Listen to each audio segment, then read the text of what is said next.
Competition academy की YouTube portal पे आपका स्वागत है। उम्मीद करते हैं कि आप सभी लोग अच्छे होंगे और आप लोगों की पढ़ाई भी अच्छी चल रही होगी।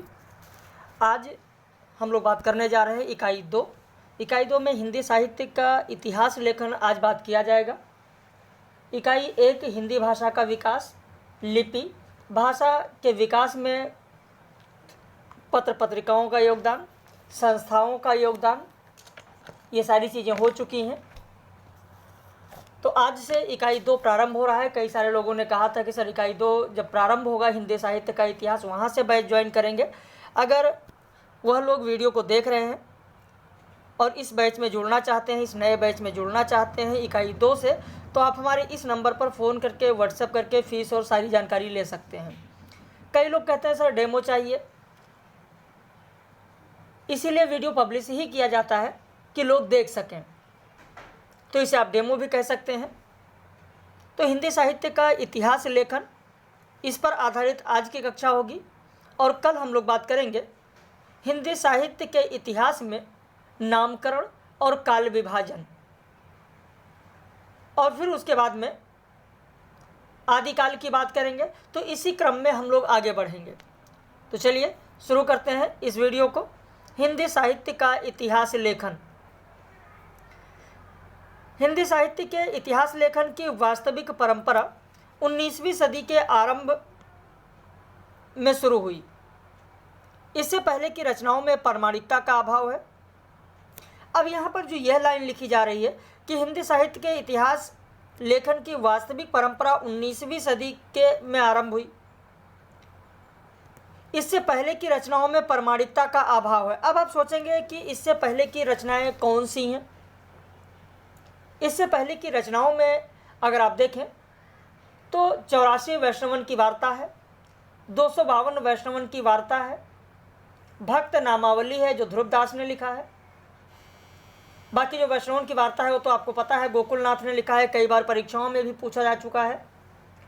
भक्तदास की रचना भक्तमाल है, कालिदास त्रिवेदी की रचना कालिदास हजारा है। तो यह सब रचनाएं 19वीं सदी से पहले लिखी जा चुकी, लेकिन इन्हें हिंदी साहित्य के इतिहास परंपरा में शामिल नहीं किया गया है। क्यों नहीं शामिल किया गया है?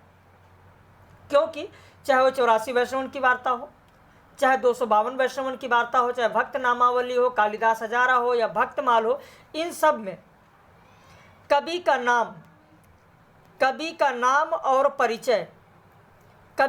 और परिचय स्पष्ट रूप में नहीं है, और अगर है भी तो प्रमाणिक नहीं है, उसमें प्रमाणिकता का अभाव है।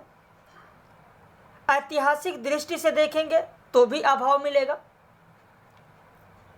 उसमें जो कवि हैं और उनकी रचनाएं हैं, उनका मूल्यांकन भी सही ढंग से नहीं किया गया है, या रचनाकार के समय और तिथियों का उल्लेख नहीं है, इसीलिए उसे हिंदी साहित्य के इतिहास में शामिल नहीं किया गया है। हिंदी साहित्य के इतिहास लेखन की वास्तविक जो परंपरा है वो 19वीं सदी में प्रारंभ होती है। और कब से प्रारंभ होती है? साहित्य इतिहास लेखन का वास्तविक प्रयास किया गया फ्रेंच विद्वान गारसा द तासी के द्वारा, जिन्होंने 1839 में फ्रेंच भाषा में इस्तवार दा ला लिटरेचर एंदुई हिंदुस्तानी ग्रंथ लिखा। और इसी से देखेंगे कि हिंदी साहित्य इतिहास लेखन प्रारंभ होता है, लेकिन यह सफल नहीं हो सका। क्यों नहीं सफल हो सका? क्योंकि यह हिंदी भाषा में नहीं है, फ्रेंच भाषा में है, इसलिए यह सफल नहीं हो सका। वैसे इस रचना गारसा द तासी की जो यह रचना है, गारसा द तासी के इस रचना में आप देखेंगे कि इसके 2 भाग हैं। जो पहला भाग 1939 में प्रकाशित हुआ, दूसरा भाग 1800 है, 1900 नहीं है, सही कर लीजिएगा। पहला भाग 1839 में प्रकाशित हुआ, दूसरा भाग 1847 में प्रकाशित हुआ। इसमें कवियों और रचनाओं के काल का यथासंभव वर्णन किया गया है। इसमें कवियों और रचनाओं का काल दिया गया है, लेकिन इसमें काल क्रमानुसार ना होकर वर्ण क्रमानुसार है। अब आप कहेंगे सर ये काल क्रमानुसार नहीं है, वर्ण क्रमानुसार है, तो काल क्रमानुसार क्या होगा, वर्ण क्रमानुसार क्या होगा? देखिए, काल क्रमानुसार वह होगा कि जैसे मान लिया पहले जायसी है तो पहले जायसी का वर्णन होना चाहिए, उसके बाद आगे अगर तुलसीदास है तो तुलसीदास की बात होनी चाहिए। तो किसका जन्म पहले हुआ उसे पहले, जिसका जन्म बाद में हुआ उसे बाद में रखना चाहिए। ये होगा काल क्रमानुसार। वर्ण क्रमानुसार ये होगा कि अल्फ़ाबेट के अनुसार। अल्फ़ाबेट के अनुसार मतलब ये होगा कि अगर ए से नाम आता है तो उसका नाम पहले होगा, फिर बी से जिसका नाम आता है बाद में होगा, फिर सी से जिसका नाम आता है, डी से जिसका नाम आता है, यानी ये हो जाएगा वर्ण क्रमानुसार। हिंदी के साथ साथ अन्य भाषा के रचनाकारों को भी इसमें शामिल किया गया। हिंदी और उर्दू के 738 कवियों में से 72 हिंदी कवि हैं। लक्ष्मी सागर वार्ष्णेय ने हिंदी कवियों की सामग्री का अनुवाद हिंदुई साहित्य का इतिहास शीर्षक से किया, जो 1952 में प्रकाशित हुआ। गारसा दत्तासी का रचना का जो दूसरा संस्करण है 1871-72 में प्रकाशित हुआ, तो उसमें 3 भाग किए गए। अब गारसा दत्तासी की जो ये रचना है, इस रचना को हिंदी साहित्य का पहला इतिहास भी कई विद्वानों ने माना है। जैसे उदाहरण के रूप में अगर आप देखें या अगर आप लिखना चाहें, मैं पहले ही बता देता हूं कि कॉपी पेन लेकर आप बैठें। बहुत सारी चीज़ें इसमें नहीं होती हैं, पीडीएफ में अलग से बताई जाती हैं, उसे आप जरूर लिखते चलें। जैसे रूपचंद पारिक, नाम लिख लीजिए, नाम लिखिए, रूपचंद पारिक, रूपचंद पारिक नाम लिख लीजिए। रूपचंद पारिक ने गारसा दत्तासी की रचना इस्तवार दाला लेत्रोत्तर ऐंदुई हिंदुस्तानी को हिंदी साहित्य का प्रथम इतिहास माना है। इस तरीके से परीक्षा में भी प्रश्न पूछा जा सकता है कि गारसा दत्तासी की रचना इस्तवार दाला लेत्रोत्तर ऐंदुई हिंदुस्तानी को किसने हिंदी साहित्य का पहला इतिहास माना है, तो रूपचंद पारिक ने माना है। यह किस भाषा में है, तो फ्रेंच भाषा में है। कब प्रकाशित हुआ, कितने भाग हैं, तो इस तरीके से परीक्षाओं में प्रश्न पूछे जा सकते हैं।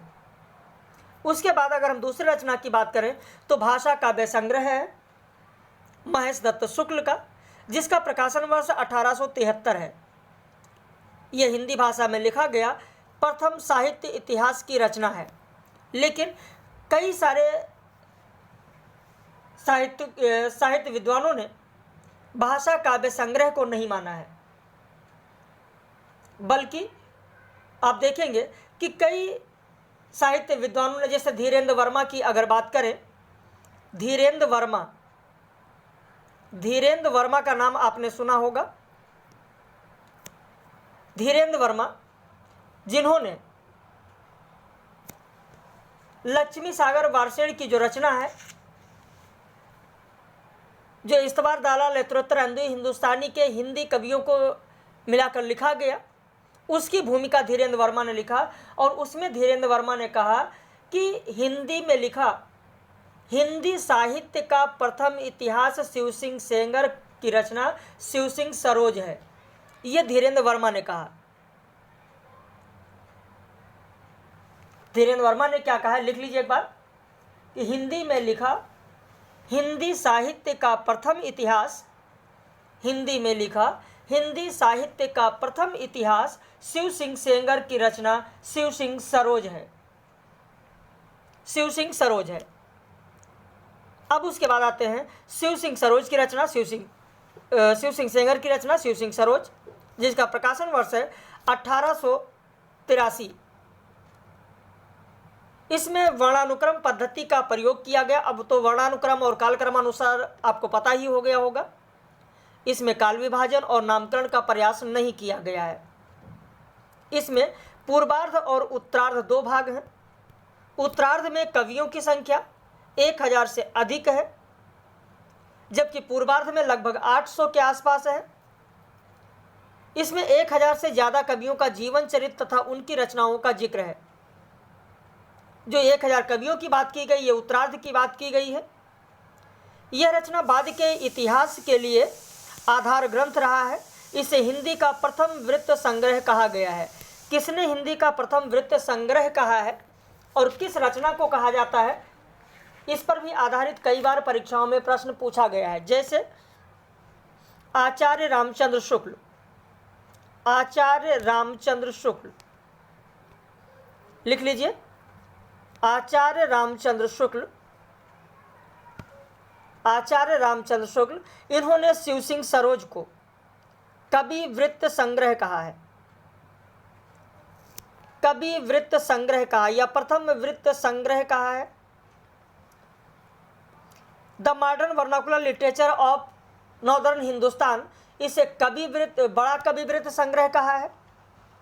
और आगे आप पढ़ेंगे कि मिश्र बंधु विनोद को आचार्य रामचंद्र शुक्ल ने प्रकांड कवि वृत्त संग्रह कहा है। मिश्र बंधु विनोद को प्रकांड कवि वृत्त संग्रह कहा है।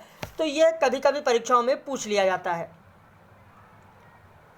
इसका जो दूसरा संस्करण है वो 1888 ईस्वी में प्रकाशित हुआ। इस रचना को कालिदास हजारा पर आधारित माना जाता है। जो कालिदास त्रिवेदी की रचना है कालिदास हजारा, उसी पर आधारित माना जाता है।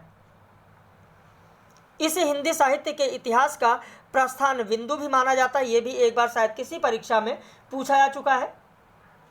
हिंदी साहित्य का प्रस्थान बिंदु किसे कहा जाता है? The modern vernacular literature of Hindustan, जो ग्रियर्सन की रचना है, जिसका प्रकाशन वर्ष 1888 है, जो कि एशियाटिक सोसाइटी ऑफ बंगाल की पत्रिका में एक विशेषांक के रूप में प्रकाशित हुई थी। इसे वास्तविक रूप से साहित्य इतिहास की प्रथम रचना माना गया है। किशोरीलाल गुप्त ने इसका अनुवाद हिंदी साहित्य का प्रथम इतिहास शीर्षक से किया है।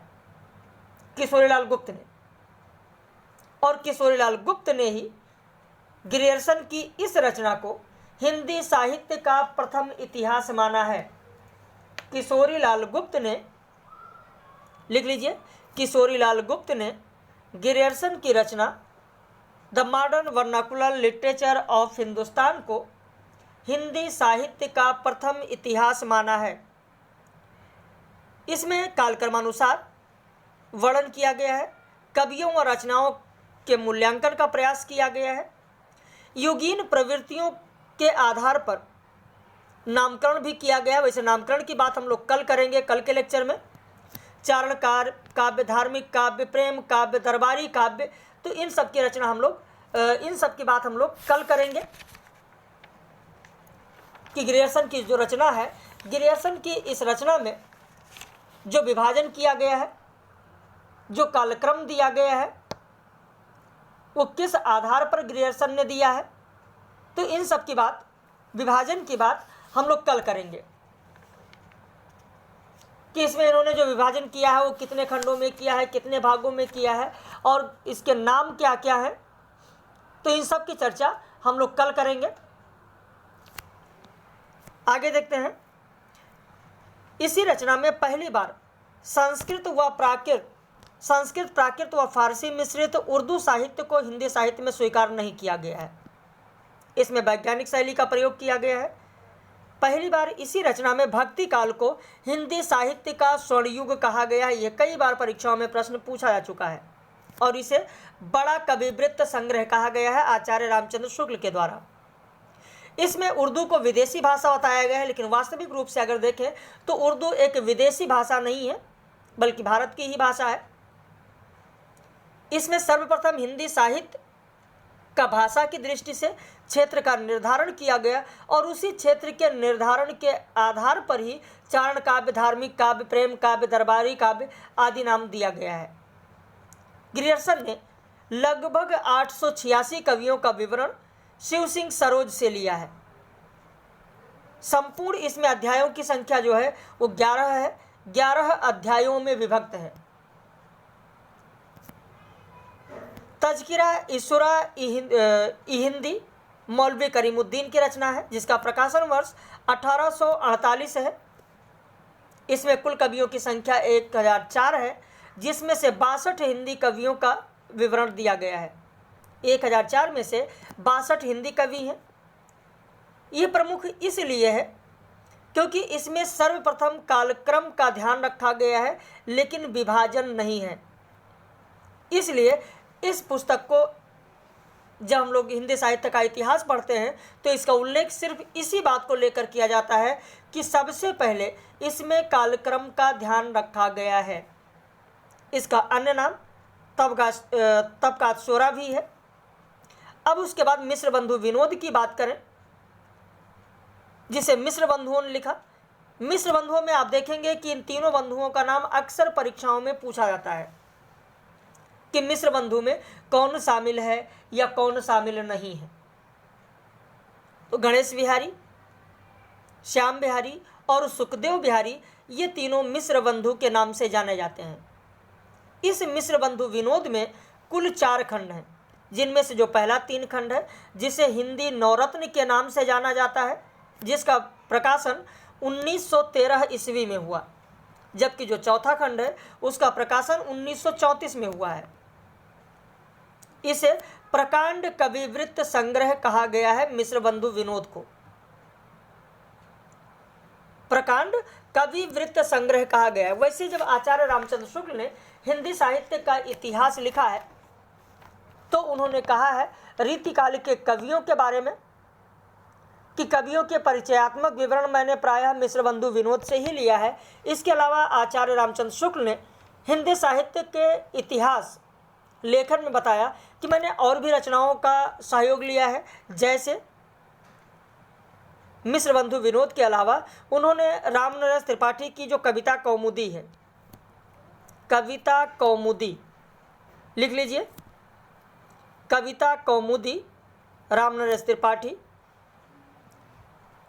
हिंदी गोविंद रत्नमाला बाबू श्याम सुंदर दास, हिंदी गोविंद रत्नमाला बाबू श्याम सुंदर दास।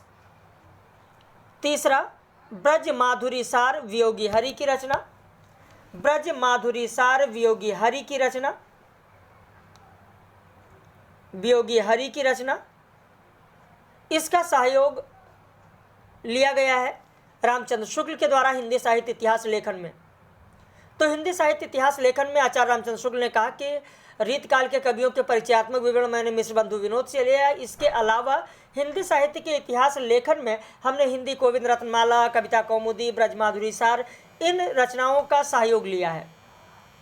वैसे जो हिंदी गोविंद रत्नमाला है, हिंदी गोविंद रत्नमाला के 2 भाग हैं।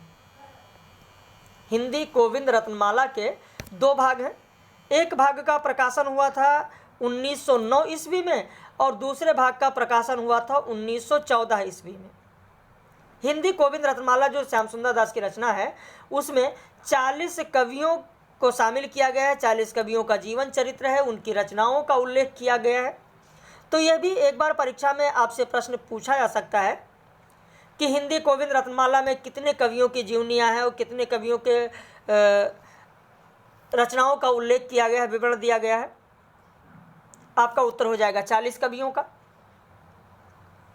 ऐसे कविता कौमुदी है जो 1917 में प्रकाशित हुई रामनरेश त्रिपाठी की।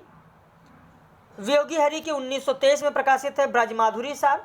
तो ये सब रचनाएं हैं जिनका प्रयोग आप देखेंगे, जिनका उपयोग किया गया है आचार्य रामचंद्र शुक्ल द्वारा हिंदी साहित्य के इतिहास लेखन में, जिनकी सहायता ली गई है। इसके अलावा यह सर्वाधिक वृहद इतिहास माना जाता है। इसमें लगभग 5000 कवियों का वर्णन है। यह काव्य शास्त्रीय आधार पर तुलनात्मक पद्धति में लिखा गया है। इसमें साहित्य इतिहास को 5 कालों में विभाजित किया गया है। अब 5 काल कौन कौन से हैं, इसकी चर्चा हम लोग कल करेंगे, जब काल विभाजन और नामकरण की बात करेंगे वहाँ पर। इसका जो पहला संस्करण था, मिस्र बंधु विनोद का जो पहला संस्करण है, पहले संस्करण में हिंदी नवरत्न में जो शामिल कवि थे वो इस तरीके से थे 9। वृहत्त्रयी में 3 थे, तुलसीदास थे, सूरदास थे, कविवर देव थे। मध्यत्रयी में बिहारी भूषण केशव थे। लघुत्रयी में मतिराम चंद्रवरदाई और हरिश्चंद्र थे।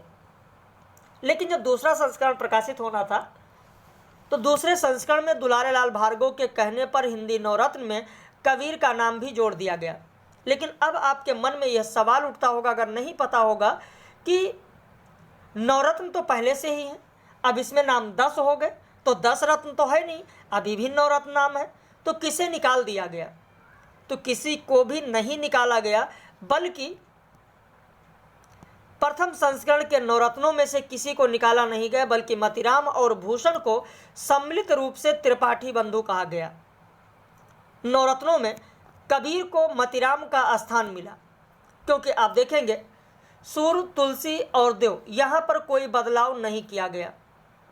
बिहारी, भूषण और केशव, तो यहाँ भूषण के साथ 5वें स्थान पर जो भूषण है, भूषण के साथ जो 7वें स्थान पर मतिराम है, इन्हें यहाँ पर जोड़ दिया गया और मतिराम की जगह पर इन्हें जोड़कर त्रिपाठी बंधु कहा गया। और मतिराम की जगह पर आप देखेंगे कि यहाँ पर कबीर को स्थान दिया गया, यानी कबीर को कौन सा स्थान मिला, तो 7वां स्थान मिला। रामचंद्र शुक्ल ने कहा है कि कवियों के परिचयात्मक विवरण मैंने प्रायः मिश्र बंधु विनोद से ही लिया है। तो ये कवियों के परिचयात्मक विवरण किस काल की बात कर रहे हैं, तो मैंने अभी आपको बताया कि यह आचार्य रामचंद्र शुक्ल ने किस काल के कवियों के बारे में कहा है, तो रीति काल के कवियों के बारे में कहा गया है। हिंदी साहित्य का इतिहास, अब आचार्य रामचंद्र शुक्ल की बात करें, जिसका प्रकाशन 1929 में हुआ। यह मूलतः नागरी प्रचारणी सभा से प्रकाशित हिंदी शब्द सागर की भूमिका में हिंदी साहित्य का विकास के नाम से छपा। अब यह भी एक बार परीक्षा में प्रश्न पूछा जा चुका है। हिंदी शब्द सागर भी एक बार परीक्षा में पूछा जा चुका है। शुक्ल जी का जो इतिहास बोध है वो प्रत्यक्षवादी या विधेयवादी था। प्रत्यक्षवादी या विधेयवादी था आचार्य रामचंद्र शुक्ल का हिंदी साहित्य का इतिहास। अब प्रत्यक्षवादी या विधेयवादी क्या है, यह भी आपके मन में सवाल उठता होगा कि आखिर में ये प्रत्यक्षवादी या विधेयवादी क्या है। तो अभी इस प्रत्यक्षवादी और विधेयवादी की चर्चा हम लोग आगे अभी करेंगे। साहित्य इतिहास में वैज्ञानिक दृष्टिकोण का उपयोग है। इसमें लगभग 1000 कवियों और लेखकों का वर्णन है। इसमें काल विभाजन 4 खंडों में किया गया। 4 खंड कौन कौन से हैं, जिसकी चर्चा हम लोग कल काल विभाजन में करेंगे। आचार्य रामचंद्र शुक्ल ने कहा कि प्रत्येक देश का साहित्य वहां की जनता की चित्तवृत्तियों का संचित प्रतिबिंब है। आचार्य रामचंद्र शुक्ल ने अपनी रचना हिंदी साहित्य का इतिहास में कवियों के जीवन चरित्र को महत्व न देकर उनकी साहित्यिक रचनाओं के मूल्यांकन को प्रमुखता दी है। अब यहाँ पर हम लोग बात करेंगे कि जो आचार्य रामचंद्र शुक्ल ने लिखा है, आचार्य रामचंद्र शुक्ल की जो विधेयवादी पद्धति है, प्रत्यक्षवादी पद्धति है, उस प्रत्यक्षवाद का अर्थ क्या होगा।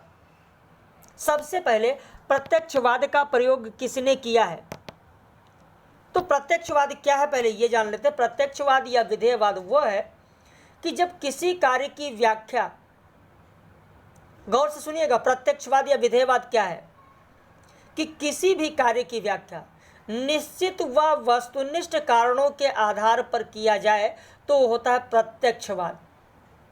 और जो प्रत्यक्षवाद होता है वो वैज्ञानिक चिंतन पर ही आधारित होता है। और इस प्रत्यक्षवाद का पहली बार प्रयोग हिंदी साहित्य के इतिहास में पश्चिमी विचारक या पश्चिमी चिंतक तेन के द्वारा किया गया। और इन्हीं तेन का प्रभाव आचार्य रामचंद्र शुक्ल की रचना हिंदी साहित्य का इतिहास पर माना जाता है। आचार्य रामचंद्र शुक्ल का हिंदी साहित्य का इतिहास तेन के ही आधार पर, जो पश्चिमी चिंतक तेन हैं उन्हीं के ही आधार पर 3 बिंदुओं पर लिखा गया। और वह 3 बिंदु कौन कौन से हैं, ये आपके लिए बहुत ही महत्वपूर्ण है। वह 3 बिंदु हैं जाति, वातावरण और रचना का क्षण। जाति होगा, जाति से आशय है समाज से, वातावरण से आशय है चित्तवृत्तियों को बनाने वाली स्थितियों से, और रचना का क्षण से आशय है रचना का विशेष समय। वैसे आचार्य रामचंद्र शुक्ल के बारे में मैंने बताया कि उन्होंने कहा है कि मैंने मिश्र बंधु विनोद, पहला पॉइंट, मिश्र बंधु विनोद से कवियों के परिचयात्मक विवरण लिए हैं। मिश्र बंधु विनोद से, इसके अलावा मैंने आपको बताया कि उन्होंने कहा है कि कविता कौमुदी से मैंने लिया है। कविता कौमुदी जो राम नरेश त्रिपाठी का है, ये इसलिए कह रहे हैं, बार बार कह रहे हैं कि इस पर आधारित प्रश्न पूछा जाता है, इसीलिए मैं आपको बता रहा हूँ कि इसे जरूर ध्यान रखें। ब्रज माधुरी सार वियोगी हरि की जो रचना है, ब्रज माधुरी सार, ब्रज माधुरी सार, यह श्याम सुंदर दास की जो रचना है हिंदी गोविंद रत्नमाला, तो इन रचनाओं का सहयोग लिया गया है हिंदी साहित्य के इतिहास लेखन में आचार्य रामचंद्र शुक्ल के द्वारा। वैसे रामनरेश त्रिपाठी का जो हिंदी कौमुदी है, इसमें कुल भागों की संख्या कितनी है? आप में से जितने लोग लेक्चर देख रहे हैं वो ज़रूर अपनी प्रतिक्रिया व्यक्त करें, ज़रूर बताएं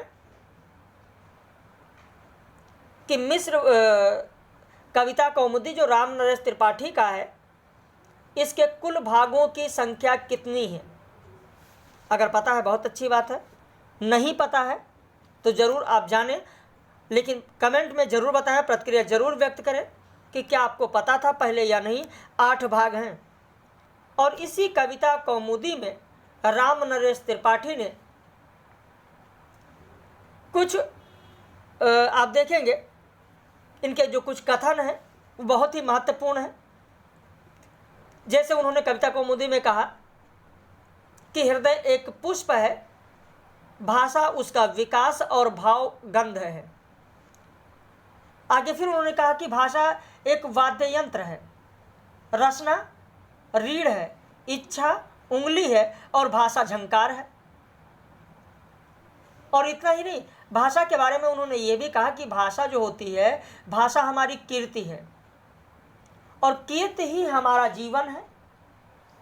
भाई अगर किसी व्यक्ति के जीवन में कोई कीर्ति नहीं है तो फिर वो आगे नहीं बढ़ सकता।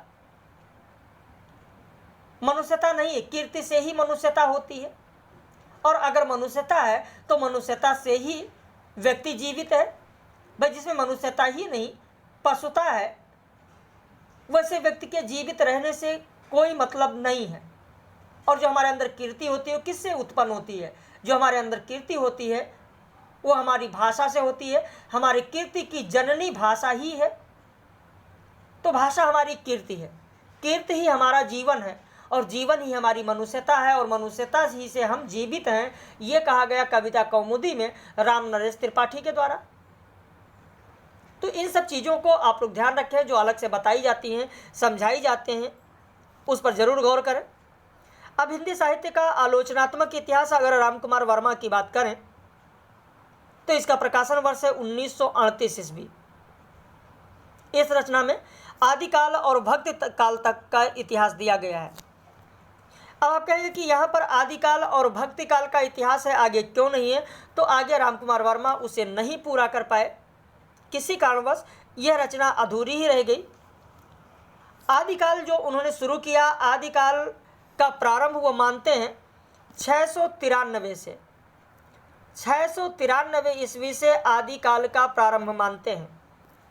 यह रचना 7 प्रकरणों में विभाजित है और 693 में स्वयंभू के काल से आदिकाल मानते हैं, क्योंकि स्वयंभू को अपभ्रंश का पहला कवि रामकुमार वर्मा के द्वारा माना गया और यहीं से 693 ईस्वी से आदिकाल का इतिहास माना गया रामकुमार वर्मा के द्वारा हिंदी साहित्य का आलोचनात्मक इतिहास में।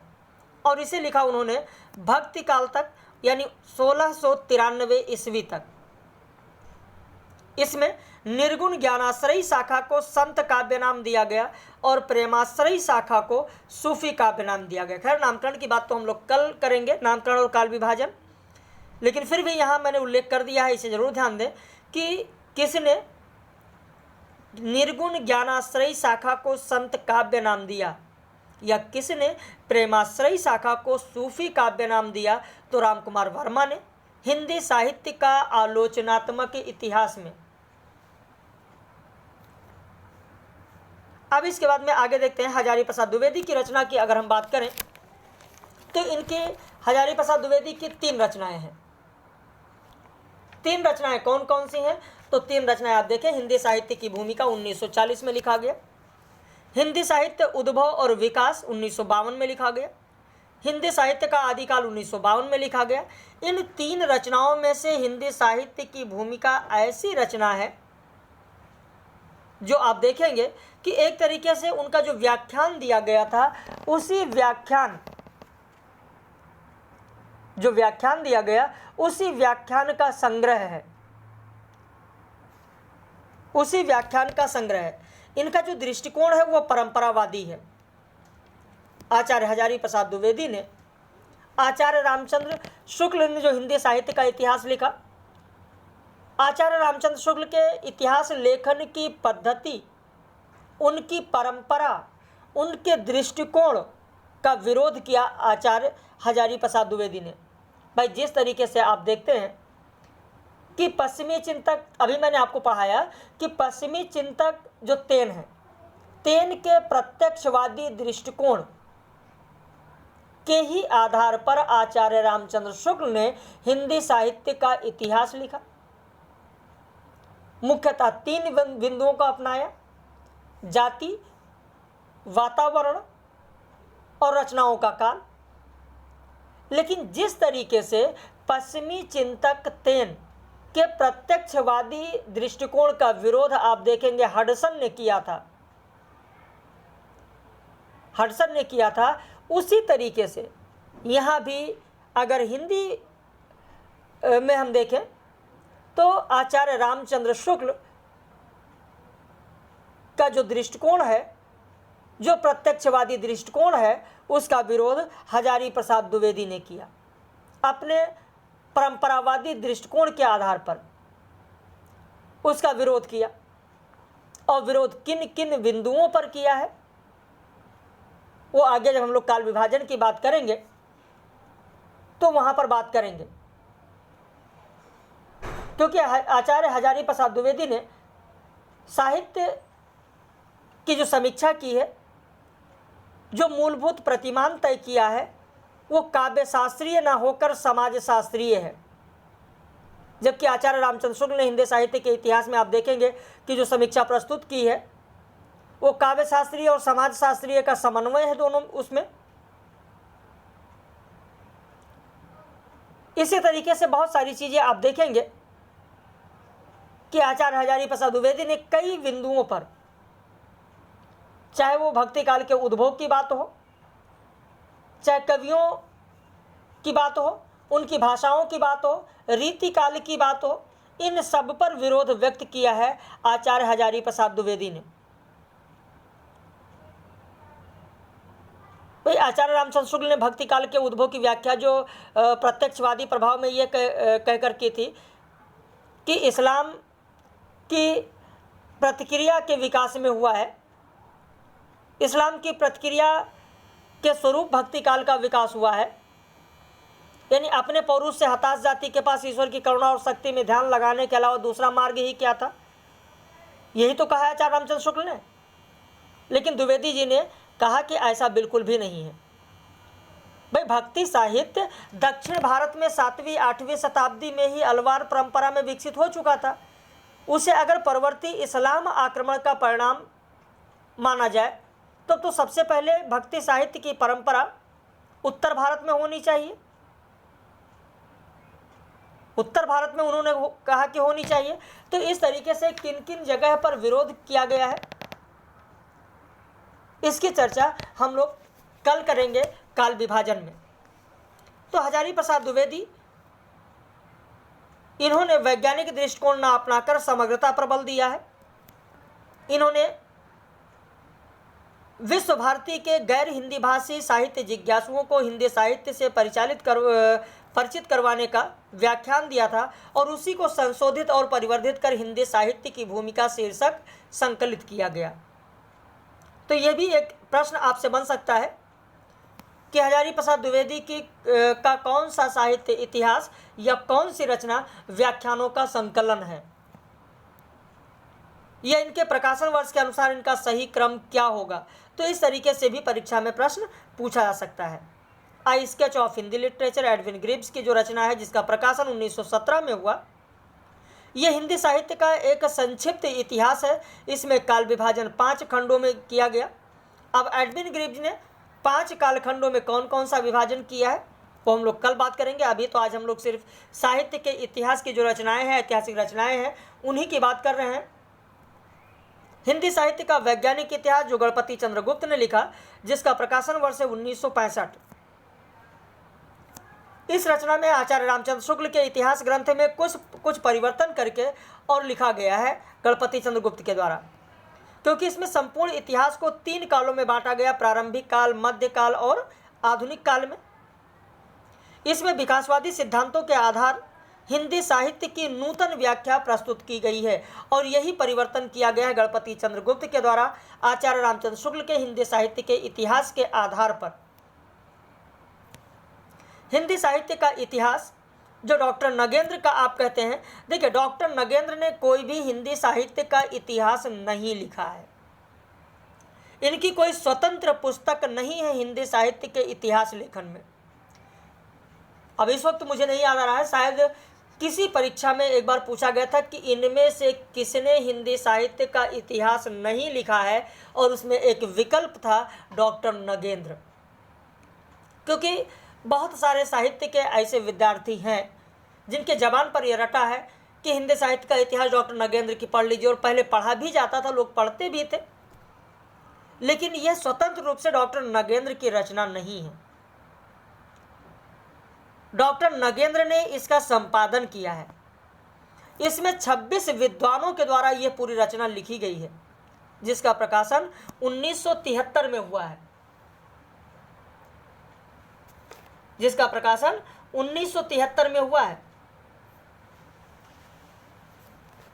अब हिंदी साहित्य का जो इतिहास है, जो डॉक्टर नगेंद्र की रचना है, डॉक्टर नगेंद्र ने जिसका संपादन किया, डॉक्टर हरदयाल ने जिसका संपादन किया, इसमें अलग अलग आप देखेंगे अलग अलग लोगों के द्वारा अलग अलग चीज़ें इसमें लिखी गई। जैसे अगर हम भाषा की बात करें, भाई इसमें भूमिका, काल विभाजन, नामकरण, ये सारी चीज़ें डॉक्टर नगेंद्र ने लिखा। लेकिन अगर हम भाषा की बात करें, हिंदी साहित्य का इतिहास जो डॉक्टर नगेंद्र ने जिसका संपादन किया, अगर भाषा की बात करें, भोलनाथ तिवारी ने लिखा। अगर इसकी प्रेमाख्यान काव्य के बारे में बात करें, गणपति चंद्र गुप्त ने लिखा। आदिकाल की बात करें, रामगोपाल शर्मा ने लिखा। भक्ति काल की पूर्व पीठिका परशुराम चतुर्वेदी ने लिखा। संत काव्य त्रिलोकीनाथ दीक्षित ने लिखा। तो इसी तरीके से भक्ति काल की जो अन्य काव्य प्रवृत्ति हैं, महेंद्र कुमार ने लिखा। रीतिबद्ध काव्य भगीरथ मिश्र ने लिखा। रीति मुक्त काव्य मनोहर लाल गौड़ ने लिखा। तो इस तरीके से इनमें 26 साहित्यकारों के द्वारा आप देखेंगे कि 26 साहित्यकारों ने मिलकर इस रचना को लिखा है, लेकिन इसका संपादन डॉक्टर नगेंद्र ने किया है। तो ये डॉक्टर नगेंद्र की स्वतंत्र रचना नहीं है। इसलिए आप जान लीजिए, जिनको नहीं पता है या जिन्होंने उस प्रश्न को नहीं देखा जो परीक्षा में एक बार पूछा गया था, तो ज़रूर गौर करें कि हिंदी साहित्य का इतिहास का स्वतंत्र रचना डॉक्टर नगेंद्र का नहीं है। हिंदी साहित्य और संवेदना का विकास रामस्वरूप चतुर्वेदी की रचना, जिसका प्रकाशन 1986 में हुआ। यह साहित्य इतिहास रचना व्यास सम्मान से पुरस्कृत है। यह भी आपके लिए महत्वपूर्ण प्रश्न हो सकता है कि निम्न में से कौन सा साहित्य इतिहास व्यास सम्मान से पुरस्कृत है, या निम्न में से किस इतिहासकार या हिंदी साहित्य के इतिहासकार की रचना व्यास सम्मान से पुरस्कृत है। तो चाहे रचना का नाम दे दिया जाए और चाहे रचनाकार का नाम दे दिया जाए। इसमें इन्होंने आचार्य रामचंद्र शुक्ल और हजारी प्रसाद द्विवेदी का जो दृष्टिकोण है, उसी के समन्वय के सहारे रामस्वरूप चतुर्वेदी ने हिंदी साहित्य और संवेदना का विकास लिखा है। उन्होंने कहा है कि लिखने की जो सजगता है वो जीवंतता को कम करती है, जबकि कहने की सजगता जीवंतता को बढ़ाती है। श्रृंगार और भक्ति के समन्वय के अंतर्विरोध को सुलझाते हुए उन्होंने लिखा है कि ईश्वर मानव से अधिक क्षमताएं रखता है। इस रूप में श्रृंगार में मानव से भी अधिक मानव हो सकता है। वहीं इस्लाम के आक्रमण के बाद सामाजिक संस्कृति के निर्माण की गहरी व्याख्या करते हुए उन्होंने लिखा कि भारतीय संस्कृति गहरे अंतर्विरोधों से भरी है। इसके सबसे प्रसिद्ध 2 ईश्वरों में राम शुद्ध मर्यादावादी हैं तो कृष्ण शुद्ध यथार्थवादी हैं। इसके अलावा अन्य महत्वपूर्ण साहित्यिक रचनाएं कौन कौन सी हैं, इसकी बात यहाँ पर हम लोग करेंगे। और साथ ही अन्य रचनाओं के बाद हम लोग इसी में बात करेंगे कि हिंदी साहित्य इतिहास लेखन की जो परंपरा है, जो पद्धतियां हैं वो कौन कौन सी हैं, जैसे वर्णानुक्रम पद्धति, कालानुक्रम पद्धति, वैज्ञानिक पद्धति, विधेयवादी पद्धति, और ये पद्धति कौन सी हैं, किसने इन पद्धतियों का उपयोग किया है, उसकी चर्चा हम लोग करेंगे। वैसे ये PDF सुबह ही 10 बजे आपके व्हाट्सएप पर आपको भेज दिया गया है। उम्मीद करते हैं कि आपने इस PDF को पढ़ लिया होगा। हिंदी साहित्य का दूसरा इतिहास बच्चन सिंह का, आधुनिक हिंदी साहित्य का इतिहास बच्चन सिंह का, हिंदी साहित्य का सरल इतिहास विश्वनाथ त्रिपाठी का, एक नाम और यहाँ पर बढ़ा लीजिए, हिंदी साहित्य 20वीं शताब्दी नंद दुलारे वाजपेयी, एक नाम और बढ़ा लीजिए, हिंदी साहित्य 20वीं शताब्दी, हिंदी साहित्य 20वीं शताब्दी नंद दुलारे वाजपेयी, नंद दुलारे वाजपेयी। अब इसके बाद और बहुत सारी रचनाएं, हिंदी साहित्य का वृहद इतिहास, जो कि इसमें 16 खंड दिए गए, नागरी प्रचारणी सभा द्वारा प्रकाशित है। आधुनिक हिंदी साहित्य का इतिहास कृपा शंकर शुक्ल, हिंदी साहित्य का विवेचनात्मक इतिहास सूर्यकांत शास्त्री, हिंदी भाषा और साहित्य श्याम सुंदर दास, हिंदी साहित्य का सुबोध इतिहास गुलाब राय, उत्तरी भारत की संत परंपरा परशुराम चतुर्वेदी। तो ये पूरी रचनाएं हैं, और इन रचनाओं से अक्सर आप देखेंगे कि परीक्षा में प्रश्न पूछा जाता है, सुमेलित करने के लिए आता है। तो PDF आपको दिया गया है, आप उसे जरूर देखेंगे। हिंदी साहित्य इतिहास लेखन की मुख्य रूप से 4 पद्धतियां हैं। वर्णानुक्रम पद्धति। अब अगर हम वर्णानुक्रम पद्धति की बात करें तो वर्णानुक्रम, जैसा कि मैंने आपको बताया कि इसमें रचनाकारों का जो विवरण होता है वो वर्ण क्रम के अनुसार होता है, वर्ण क्रम के अनुसार होता है। जैसे वर्ण क्रम के अनुसार ये कि जिसका नाम पहले आएगा जिस वर्ण से, उसका नाम पहले रखा जाएगा। जैसे केदारनाथ सिंह का नाम है तो आप केदारनाथ सिंह का नाम पहले लिखेंगे, का वर्ण पहले आएगा। या अगर हम नागार्जुन की बात करें तो नागार्जुन का नाम बाद में आएगा तो ना बाद में आएगा, नागार्जुन को हम बाद में लिखेंगे। या अज्ञेय की अगर हम बात करें तो अ पहले आएगा तो हम पहले अज्ञेय को लिखेंगे। तो यह क्रम होता है वर्णानुक्रम पद्धति।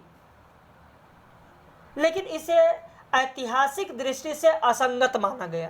क्यों माना गया? ऐतिहासिक दृष्टि से देखिए, ऐतिहासिक दृष्टि की अगर बात करें तो इतिहास में ये होता है कि समय को लेकर चला जाता है, ना कि वर्ण को लेकर।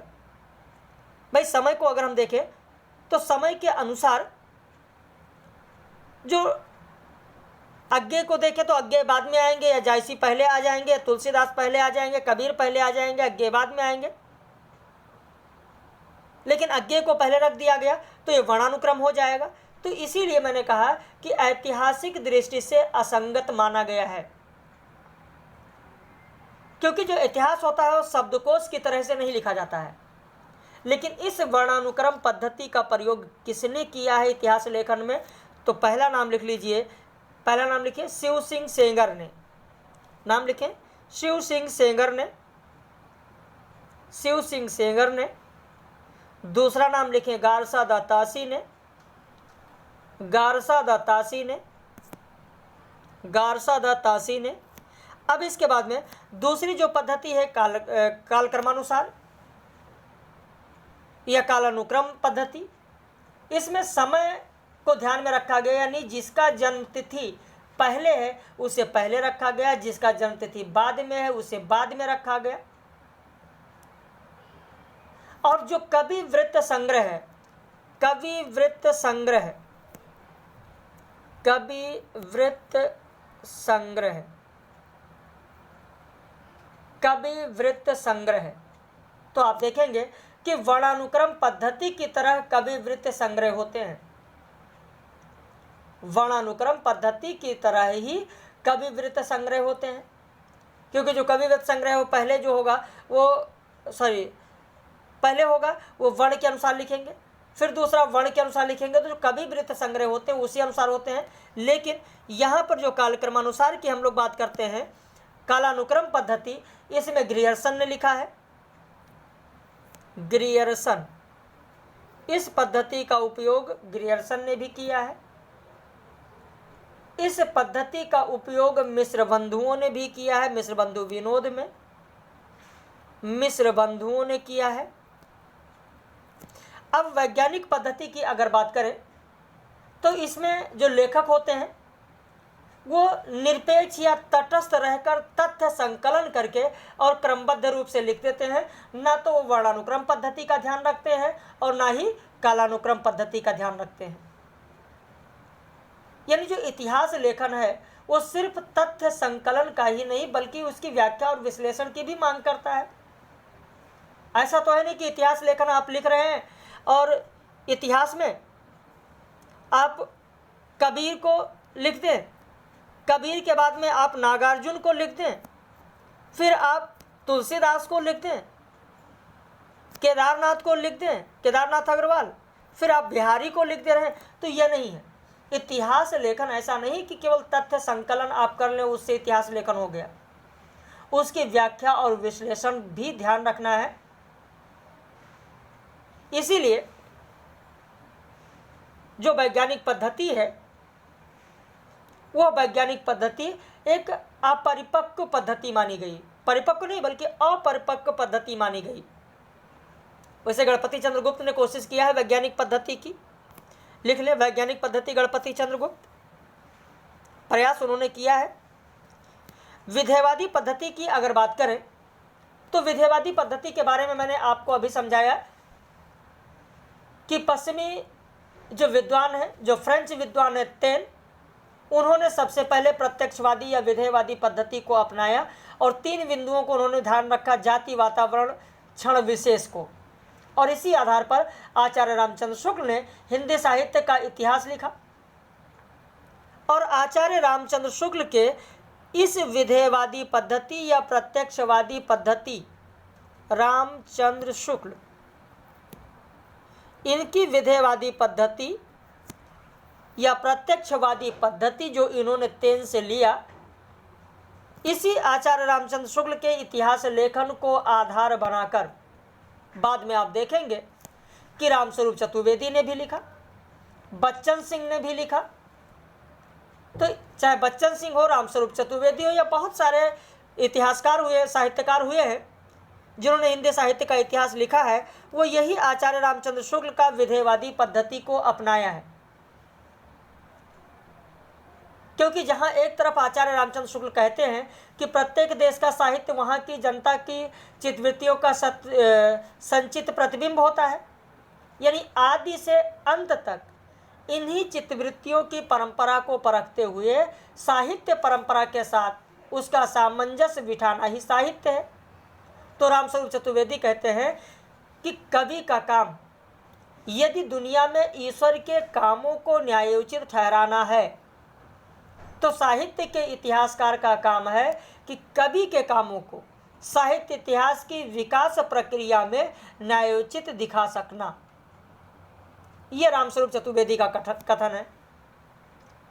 वैसे रामस्वरूप चतुर्वेदी ने यह कहा है, जब आप डॉक्टर नगेंद्र की रचना पढ़ेंगे, डॉक्टर नगेंद्र ने जो संपादन किया है हिंदी साहित्य का इतिहास, डॉक्टर नगेंद्र हरदयाल की जो रचना है, उसमें रामस्वरूप चतुर्वेदी का आपको यह कथन मिलेगा कि कवि का काम यह दुनिया में ईश्वर के कामों को न्यायोचित ठहराना है, तो साहित्य के इतिहास का काम है कवि के कामों को साहित्य इतिहास की विकास प्रक्रिया में न्यायोचित दिखा सकना। वैसे नलिन बिलोचन शर्मा ने कहा कि हिंदी के विधेयवादी साहित्य इतिहास के आदम प्रवर्तक शुक्ल जी नहीं प्रत्युत ग्रियर्सन है। नलिन बिलोचन शर्मा ने यह कहा है, जबकि विधेयवादी पद्धति या प्रत्यक्षवादी पद्धति आचार्य रामचंद्र शुक्ल ने पश्चिमी विचारक तेन से लिया है, फ्रेंच विद्वान तेन से लिया है। लेकिन नलिन बिलोचन शर्मा मानते हैं कि ऐसा बिल्कुल भी नहीं है।